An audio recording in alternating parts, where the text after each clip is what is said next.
প্রিয় শিক্ষার্থীবৃন্দ, আমরা আজকে অনলাইন ক্লাসের পরবর্তী ক্লাসে যাচ্ছি। হ্যাঁ, কারা কারা আমরা জয়েন করে দিচ্ছি।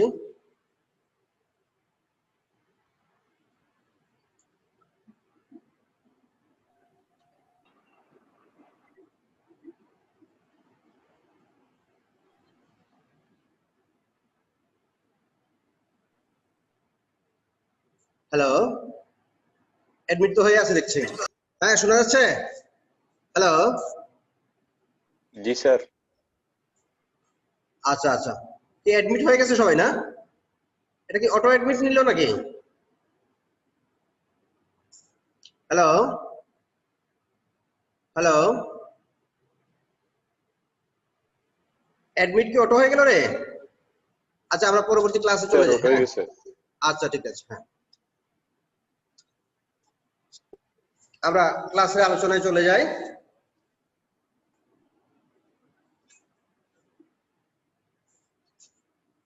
আমরা ক্লাসের আলোচনায় চলে যাই। গত ক্লাসে তাহলে আমরা প্রথম ক্লাসে আলোচনা করেছিলাম ব্যাকরণের যে প্রথম চ্যাপ্টার ছিল সেটা হচ্ছে উচ্চারণ। তারপরে আমরা গেলাম বানান। তারপর আমরা শুরু করলাম তৃতীয় অধ্যায় হলো শব্দ শ্রেণী বা পদ। ঠিক আছে, তারপরে আমরা করলাম শব্দ গঠন। শব্দ গঠনে আমরা আলোচনা করেছি শব্দ গঠন কাকে বলে, কি কি উপায়ে শব্দ গঠিত হয়। শব্দ গঠনের চারটি উপায়। চারটি উপায়ের মধ্যে সন্ধি, সমাস, উপসর্গ, প্রত্যয়। তো সন্ধি তোমাদের এসএসসি লেভেলে বিস্তারিত পড়েছো, আমরা এই বিষয়ে বিস্তারিত আলোচনায় আর যাইনি। তারপর ছিল শব্দ গঠনের প্রত্যয়। প্রত্যয় নিয়ে আমরা আলোচনা করেছি।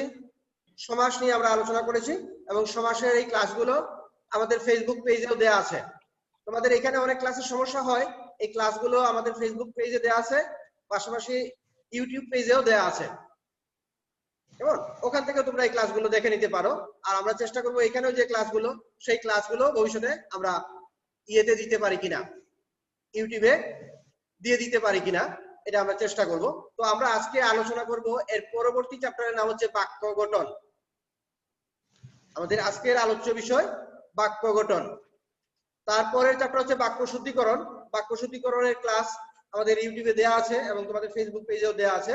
তো আমরা আজকে বাক্য গঠনের আলোচনা দিয়ে আমরা ব্যাকরণের আলোচনা শেষ করব। এর পরবর্তী ক্লাসে আমরা চলে যাব বিরোচন অংশে।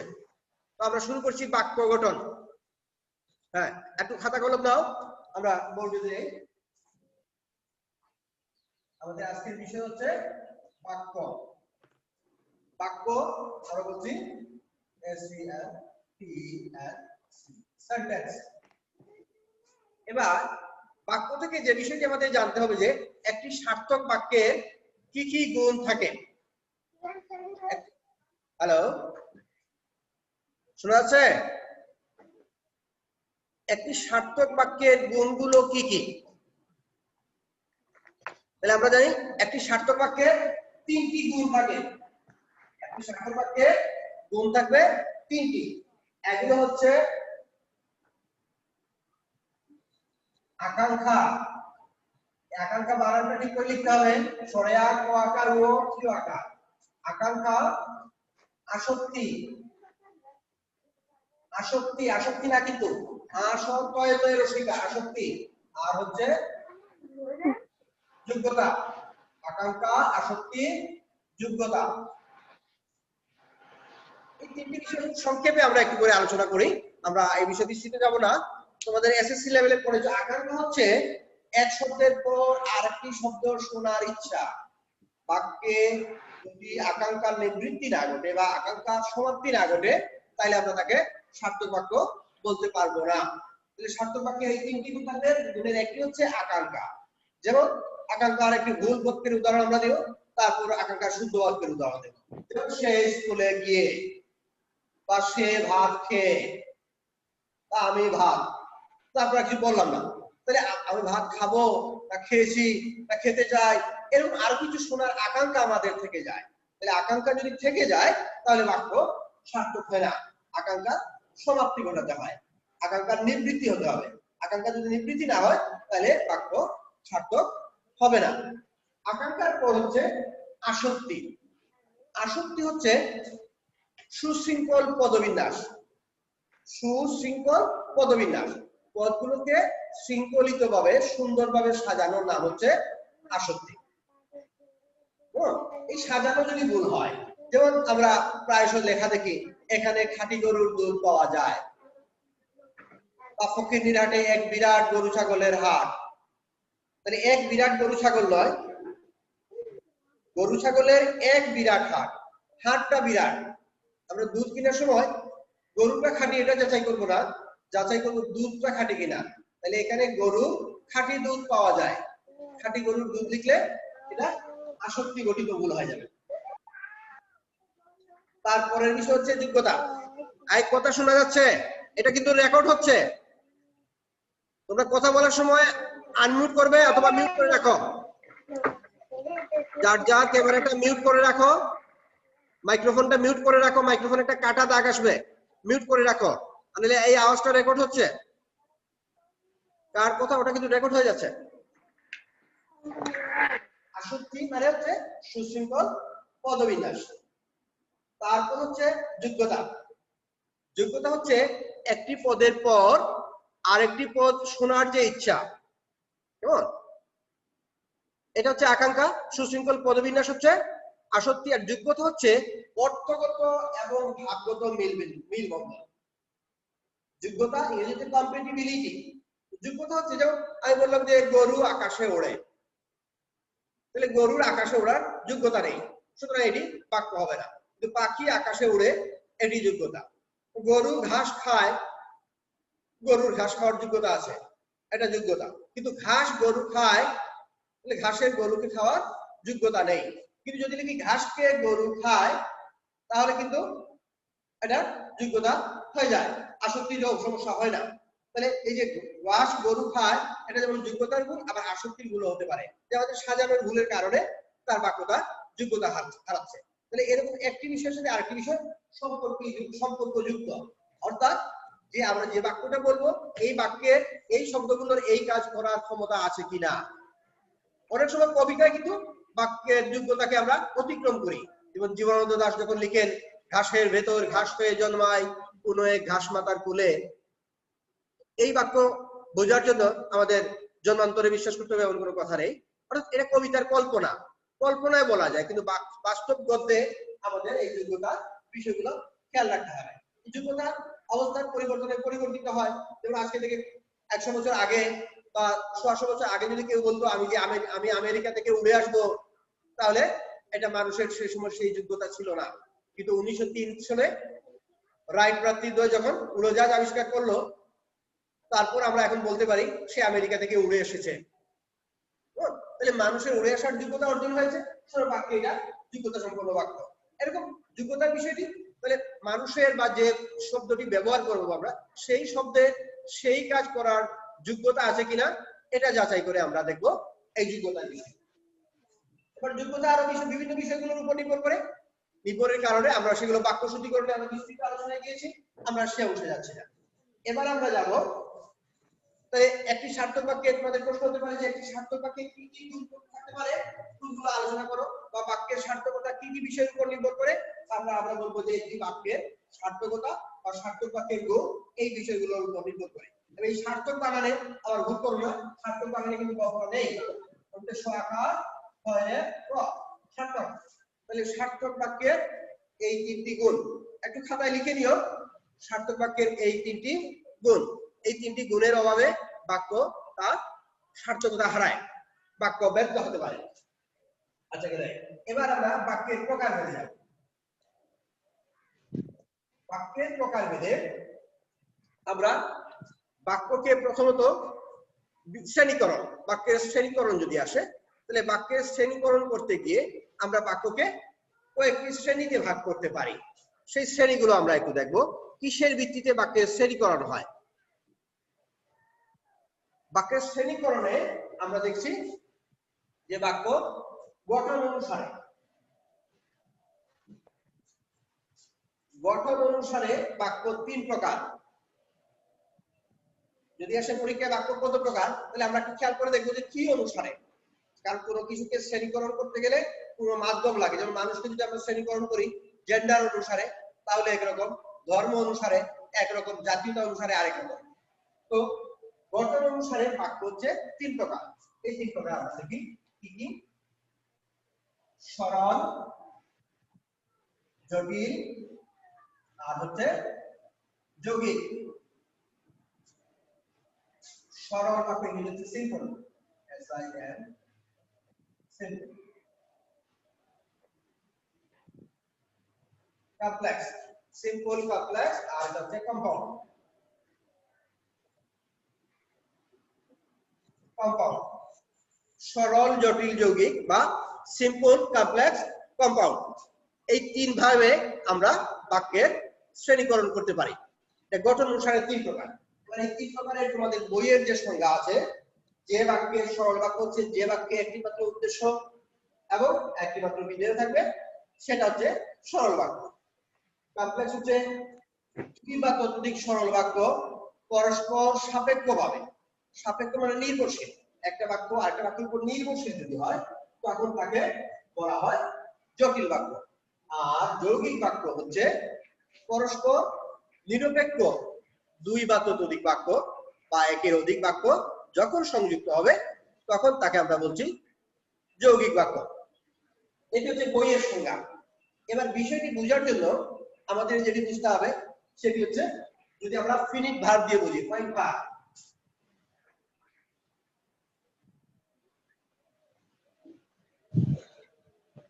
ফাইনিট ভার্ব তোমরা জানো, ফাইনিট ভার্ব মানে হচ্ছে সমাপিকা ক্রিয়া।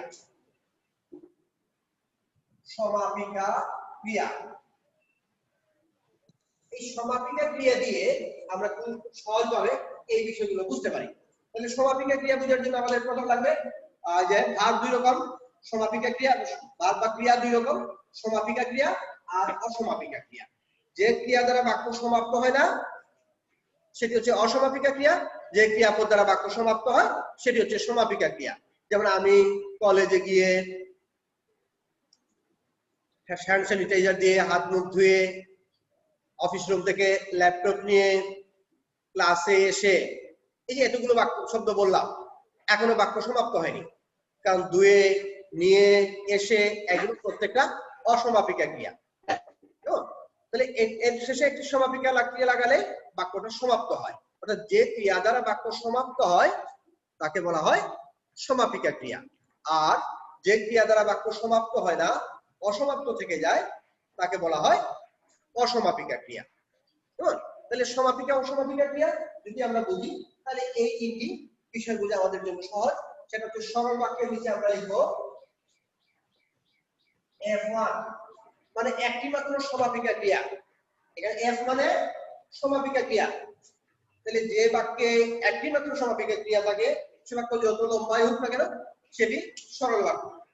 যেমন স্নেহময়ী জননীরা সর্বদাই নিজ সন্তানকে প্রাণ অপেক্ষা অধিক ভালোবাসেন। এই লম্বা বাক্যের মধ্যে একটা মাত্র সমাপিকা ক্রিয়া ভালোবাসেন, সুতরাং এটা সরল বাক্য। কিন্তু যদি দুটো সমাপিকা ক্রিয়া থাকে এবং তাদের মধ্যে পরস্পর নির্ভরশীলতা থাকে তাহলে হবে জটিল বাক্য। F1 if F1, তাহলে এখানে দুটো F1 থাকবে কিন্তু মাঝখানে একটা if জাতীয় শব্দ থাকবে। if জাতীয় শব্দ দিয়ে যদি দুটো সমাপিকা ক্রিয়া যুক্ত হয় তাহলে এটা হয়ে যাবে জটিল বাক্য। যেমন যদি তিনি স্নেহময়ী জননী হন তবে নিজ সন্তানকে সবসময় ভালোবাসবেন। মানে যদি তিনি স্নেহময়ী জননী হন একটা সমাপিকা ক্রিয়া, আর ভালোবাসবেন আরেকটি সমাপিকা ক্রিয়া। সুতরাং দুটো সমাপিকা ক্রিয়া আছে এবং যদি দিয়ে একটি বাক্য নির্ভরশীল আছে আর একটি বাক্য স্বাধীন আছে। একটি স্বাধীন বাক্য এবং একটি নির্ভরশীল বাক্য, দুটো বাক্য ইফ জাতীয় শব্দ দিয়ে যখন যুক্ত হয় তখন তাকে বলা হয় আমরা কমপ্লেক্স সেন্টেন্স বা জটিল বাক্য। তারপর হচ্ছে যৌগিক বাক্য বা কম্পাউন্ড সেন্টেন্সে, এখানে আমরা দুটো সমাপিকা ক্রিয়া পাবো।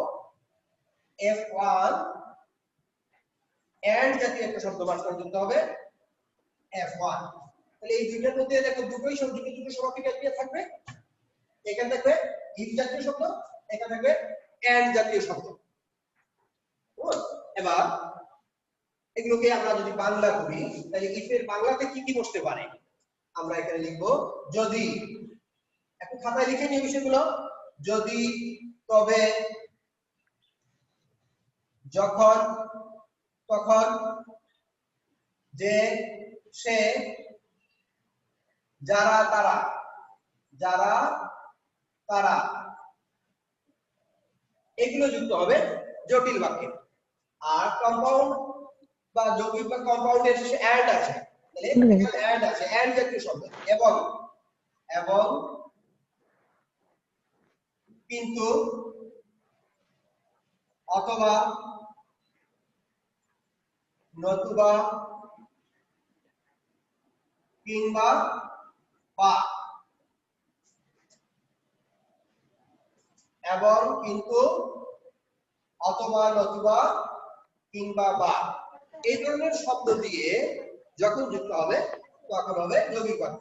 যেমন তিনি স্নেহময়ী জননী এবং স্বীয় সন্তানকে সবসময় প্রাণ অপেক্ষা অধিক ভালোবাসেন।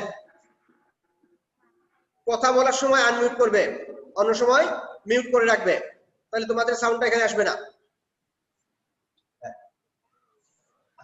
তাহলে আমরা গেলাম সরল জটিল যৌগিক বাক্য। এবার আমরা বাক্য দিয়ে উদাহরণ দিলে এই বিষয়টি আমাদের কাছে স্পষ্ট হবে।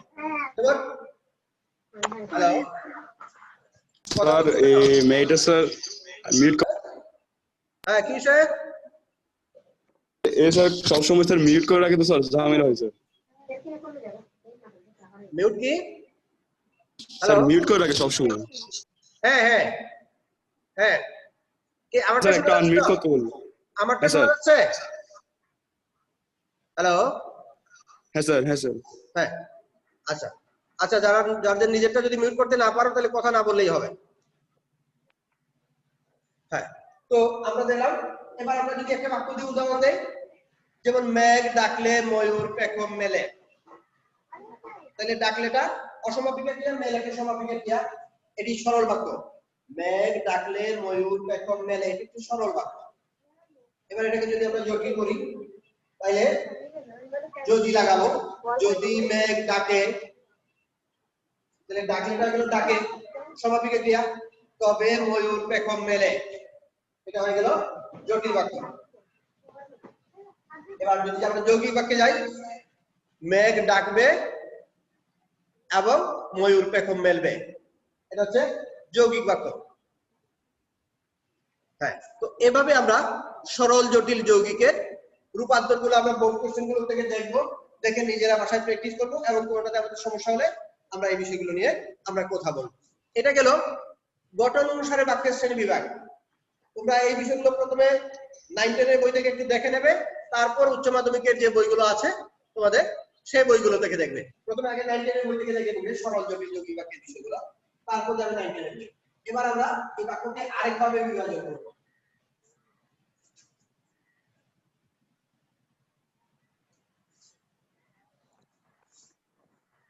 হ্যাঁ, এই প্রসঙ্গে কার কথা থাকলে একটু বলতে পারো। আমরা এবার আরেকভাবে যাব। এবার বাক্যকে আমরা ভাগ করব 5 ভাগে। কি অনুসারে? ভাব প্রকাশের দিক দিয়ে। ভাব প্রকাশের দিক দিয়ে বাক্য হচ্ছে 5 প্রকার। কি কি আমরা দেখি। প্রথম হচ্ছে নির্দেশক, নির্দেশক বাক্য বা অ্যাসার্টিভ সেন্টেন্স। তারপর হচ্ছে প্রশ্ন বাক্য বা ইন্টারোগেটিভ সেন্টেন্স। তারপর হচ্ছে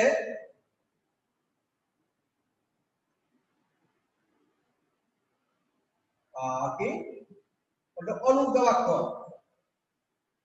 অনুজ্ঞা মানে হচ্ছে ইম্পারেটিভ, আদেশ, অনুরোধ, উপদেশ। আমাদের অনেকের বইয়ে আদেশবাচক বাক্য আছে, কিন্তু আদেশ, অনুরোধ, উপদেশ তিনটাই একসাথে হবে অনুজ্ঞাবাচক বাক্য। তারপর হচ্ছে আবেগবাচক বাক্য। আবেগ, আরেকটা হচ্ছে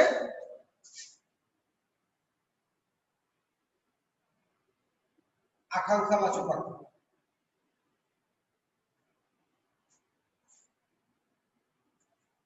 এই 5 প্রকার: assertive, interrogative, imperative, exclamatory, optative. ঠিক আছে? এবার এই যে 5 প্রকার বাক্য আমাদের কেন লাগবে? আমরা অনেকে মনে করি যে কথা বলার সময় এগুলো কি দরকার, এগুলো শুধু পরীক্ষায় আসবে, বিষয়গুলো তা নয়। আমাদের কিন্তু আমাদের সমাজ ব্যবস্থাকে চালু রাখার জন্য বা সামাজিক জীবনে আমাদের কথা বলার সময় সব সময় একই রকম করে আমরা কথা বলতে পারি না। কখনো সরল বাক্যের দরকার হবে, কখনো জটিল করে বলতে হবে, কখনো যৌগিক বাক্য দিয়ে বলতে হবে। ঠিক একইভাবে ভাবের কারণেও বিভিন্ন ভাব আমরা সবার সাথে একই ভাবে বা একই আবেগে কথা বলি না। এখন তোমার এক সমবয়সী বন্ধুর সাথে দেখা হলো, তার সাথে আরেকটা বন্ধু, সে পরিচিত আমার বন্ধু, তুমি বলতেই পারছো, তাকে প্রশ্ন করতে পারছো তোমার নাম কি, প্রশ্ন করা যাচ্ছে। কিন্তু একটা ছোট ছেলে যে জাস্ট কথা বলা শিখেছে, তাকে যদি বলো তোমার নাম কি, সে কিন্তু বলতে পারবে না। তাই তাকে কি করতে হবে? তাকে বলতে হবে অনুজ্ঞা বাক্য দিয়ে, তোমার নাম বলো তো, তোমার নাম বলতে পারো, তুমি তোমার নাম বলো, নাম বলো, এটা হচ্ছে অনুজ্ঞা। এবার তোমার বাবার সাথে কেউ এসেছেন, হ্যাঁ, এই তোমার চাচা হন, এবার তার নাম জানা দরকার। তাকে কিন্তু বলা যাবে না আপনার নাম বলেন তো, প্রশ্ন করা যাবে না আপনার নাম কি, অনেকে যদিও করে ফেলি, কিন্তু এটা একই বেয়াদবি। অর্থাৎ বলবে যে সে ভদ্রতা জানে না, ভাষা জানে না। এটা কলেজে পড়ুয়া ছেলে বা মেয়ে যদি বলে যে আপনার নাম কি, তাহলে এটা বেয়াদবি হবে। তখন তাকে কি করতে হবে? তখন আমাদের তাকে অ্যাসার্টিভ সেন্টেন্স ব্যবহার করতে হয়। আপনার নামটা জানতে চাচ্ছিলাম, হ্যাঁ, বা আপনার নামটা মনে পড়ছে না, হ্যাঁ, আপুর সাথে দেখেছি আপনাকে, আপনার কথা শুনেছি কিন্তু আপনার নামটা মনে পড়ছে না।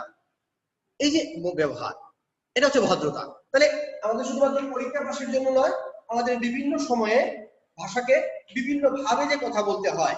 একই বাক্যকে আমরা দেখলাম, তোমার নাম বলো বলছি এক সময়, তোমার নাম কি বলছি এক সময়, আরেক সময় বলছি হ্যাঁ আপনার নাম জানতে চাচ্ছিলাম, বা আপনার নাম ভুলে গেছি, হ্যাঁ, বা আপনার নাম মনে পড়ছে না, হ্যাঁ, বা আপনার পরিচয়টা মনে পড়ছে না। এই বলার সাথে সাথে তিনি বাক্যটা বলে দিচ্ছেন তার নাম। এখান থেকে বন্ধুকে আমরা প্রশ্ন করে পেয়ে যাচ্ছি না, ছোট ছেলেকে বলছি তোমার নাম বলো। এই যে এক এক সময় এক এক রকম। আবার একই সময় যে রাস্তা পাশে দিতে যাচ্ছে, হঠাৎ করে দেখা গেল এখানে আগুন, হ্যাঁ, তখন তুমি আবার নির্দেশক বাক্য বলবে না যে এখানে দেখো আগুন লেগেছে, তখন আমরা বলবো ফায়ার ফায়ার, আগুন।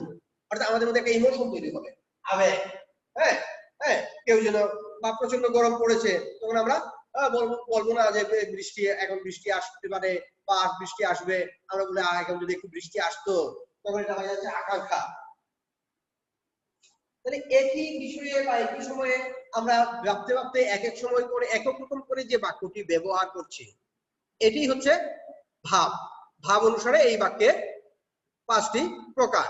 এছাড়াও তোমাদের উচ্চ মাধ্যমিকের কিছু বইয়ে আরো দুটো প্রকারভেদ আছে, 5টি ছাড়াও আরো দুটো প্রকারভেদ আছে, সে বিষয়েও আমরা কথা বলতে পারি। সে দুটো হচ্ছে সন্দেহযুক্ত বাক্য, সন্দেহযুক্ত বাক্য, আর কার্যকারণাত্মক বাক্য।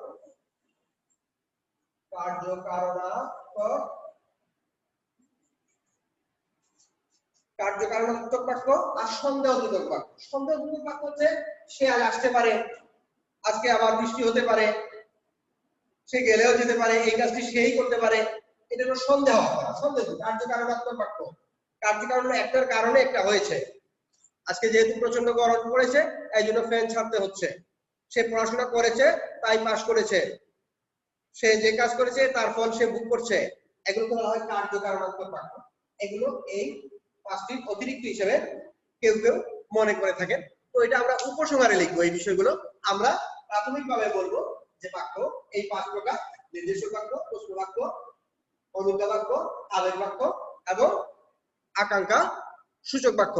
আমরা এই 5 ভাগেই মূলত বাক্যকে ভাগ করব এবং এই ভাগ করে এগুলো আমরা কি করব, এই 5 ভাগে ভাগ করে এগুলোকে আমরা শ্রেণীকরণ করব এবং যে বাক্য রূপান্তর গুলো আমরা বই থেকে অনুশীলন করব। এবং বাক্য রূপান্তরের সময় খেয়াল রাখতে হবে নির্দেশক বাক্যের শেষে দাঁড়ি ব্যবহৃত হয়, প্রশ্ন বাক্যের শেষে প্রশ্নবোধক চিহ্ন ব্যবহৃত হয়, অনুজ্ঞা বাক্যের শেষেও দাঁড়ি, আবেগ বাক্যের শেষে অবশ্যই আবেগসূচক চিহ্ন বা এক্সক্লেমেটরি মার্ক বা বিস্ময়সূচক বাক্যের যে চিহ্ন সেই চিহ্ন আমাদের ব্যবহার করতে হবে। আর বাক্যের শেষে ব্যবহার করবো অথবা আবেগসূচক যে শব্দ ব্যবহার করবো শব্দের শেষে ব্যবহার করতে পারি। যেমন কি সুন্দর দৃশ্য, শেষে আবেগসূচক চিহ্ন। কিন্তু যদি বলি আহা কি চমৎকার দৃশ্য বা কি সুন্দর দৃশ্য, তাহলে আহার পরে যদি আমরা বিস্ময়সূচক চিহ্ন দিয়ে দেই তাহলে আমরা শেষে দাঁড়ি ব্যবহার করব। এটা আবেগসূচক বাক্য। আকাঙ্ক্ষা হচ্ছে এটা হোক, তার জয় হোক, সে জাহান্নামে যাক, এগুলো হচ্ছে আকাঙ্ক্ষা সূচক বাক্য।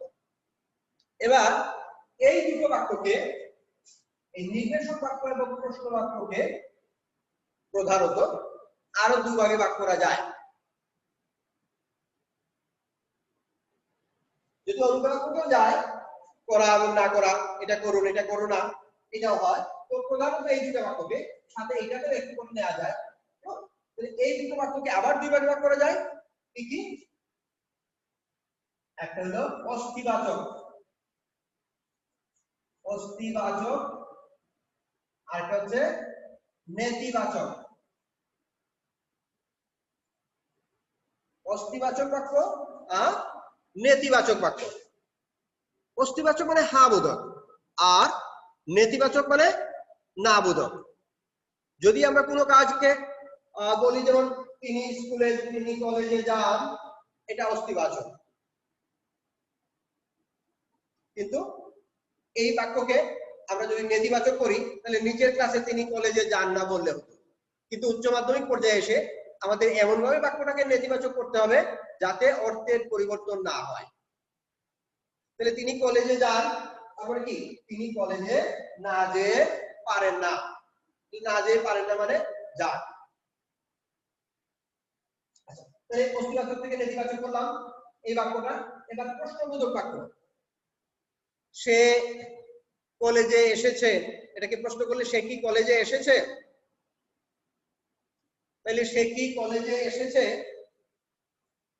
আচ্ছা, ওটাতে যাওয়ার আগে এই নির্দেশক বাক্যকে যুক্ত করার জন্য প্রশ্ন বাক্যকেও আবার দুই রকম করে করা যায়। সে কি ভাত খেয়েছে আর সে কি ভাত খায়নি। সে কি ভাত খায়নি এটা হলো নেতিবাচক বাক্য, আর সে কি ভাত খেয়েছে অস্তিবাচক বাক্য। কিন্তু যদি পুরো বাক্যের অর্থের বিষয়টি থাকে, যেমন সে কলেজে এসেছে, এটাকে প্রশ্নবোধক করতে হবে, তাহলে কিন্তু নেতিবাচক করে প্রশ্নবোধক করতে হয়। যেমন সে কলেজে এসেছে, তখন সে কি কলেজে এসেছে এটা বললে কিন্তু হবে না, কারণ অর্থ হয়ে যাবে সে কলেজে আসেনি। তখন বলতে হবে সে কি কলেজে আসেনি। তাহলে নির্দেশক বাক্যকে প্রশ্নবাচক বাক্য করতে গেলে নেতিবাচক করে প্রশ্নবোধক করতে হবে। হ্যাঁ, এই বিষয়টি খেয়াল রাখতে হবে। অর্থাৎ আমরা খেয়াল করবো যে অর্থটি ঠিক থাকছে কিনা। হ্যাঁ, যেমন মানুষ মরণশীল, তাহলে এটাকে নেতিবাচক করতে মানুষ অমর নয়, অমরণশীল লেখা যাবে না, মরণশীলের বিপরীত অমর। তাহলে মানুষ অমর নয়। সকলেই দেশকে ভালোবাসে, এটাকে নেতিবাচক করতে হলে দেশকে কেউ ভালো না বেসে পারে না। আর যদি প্রশ্নবোধক নেতিবাচক হয় তাহলে কে দেশকে ভালোবাসে না। তাহলে কে দেশকে ভালোবাসে না মানে হচ্ছে সকলেই দেশকে ভালোবাসে।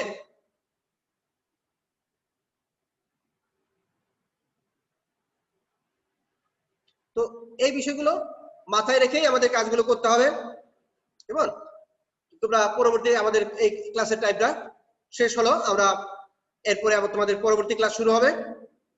পরবর্তী ক্লাসে আমরা বাক্য শুদ্ধিকরণের উপর আরেকটা ক্লাস দিয়েছি, ওটা ইউটিউব থেকে দেখে নিও। পরবর্তী ক্লাসে আমরা এরপরে বিরোচন অংশে আমরা চলে যাব।